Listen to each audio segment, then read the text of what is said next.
স্বর্ণ কিনলে জীবনে কোনোদিন টাকা বিফলে যায় না। স্বর্ণ আর জমির পিছনে যত পারবেন ইনভেস্ট করবেন, আপনার মনে করেন এগুলো টাকা থাকবো, এই যে দিন দিন মনে করেন স্বর্ণের দাম বাড়বো কিন্তু কমবো না, এটা আপনি নিশ্চিত থাকতে পারেন। দেখেন আমরা যখন আরও 2010 সালে 8 সালে আমি যখন ফার্স্টে স্বর্ণের কামে যাই, তখন স্বর্ণের বুঝে কত জানেন?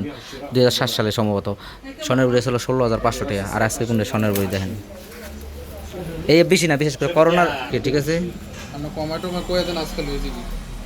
এডি ফিক্স কালকে দাম কারণ স্বর্ণের দাম বাড়তেছে, প্যাকিং বানাই দিও যান, কালকে নিতে পারবেন, কোনো সমস্যা নেই, সিস্টেম আছে।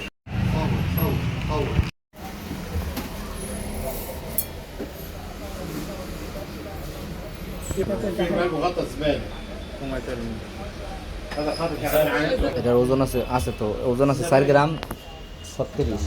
জান আপনার লেগে 40 টাকা দেবো ভাই, এই শেষ ফিক্স প্রাইস 340। বা চেনটা কিন্তু খারাপ না, পাকসেনের মতো, বুঝতে পারছেন? আনকমন একটা ডিজাইন। আর এটা নিলে মনে করেন যে এটা নিজের লেগে কিনতেছেন না ভাই, শোনেন, স্বর্ণ কিনলে জীবনে কোনোদিন টাকা বিফলে যায় না। স্বর্ণ আর জমির পিছনে যত পারবেন ইনভেস্ট করবেন, আপনার মনে করেন এগুলো টাকা থাকবো, এই যে দিন দিন মনে করেন স্বর্ণের দাম বাড়বো কিন্তু কমবো না, এটা আপনি নিশ্চিত থাকতে পারেন। দেখেন আমরা যখন আরও 2010 সালে 8 সালে আমি যখন ফার্স্টে স্বর্ণের কামে যাই, তখন স্বর্ণের বুঝে কত জানেন?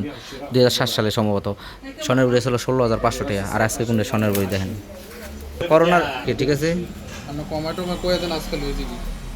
এডি ফিক্স কালকে দাম কারণ স্বর্ণের দাম বাড়তেছে।